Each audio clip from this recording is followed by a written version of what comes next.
Hello guys, and welcome to my episode on how to unrestrict someone from Instagram. So the first thing you're gonna need to do is go to the Instagram app. After you open the app, just go to the profile you want to unrestrict.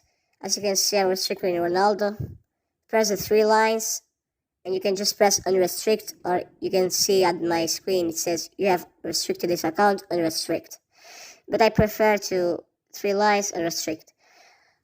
So this is the first step to unrestrict someone. But if you have so much accounts to unrestrict, just go to your profile, click the three lines at the top corner, press settings. Then after press settings, go at the privacy. Just follow what I'm doing in my screen. Swipe down, go at the bottom, and you can see it says restricted accounts. Press that, press continue. You can see I've restricted Ronaldo.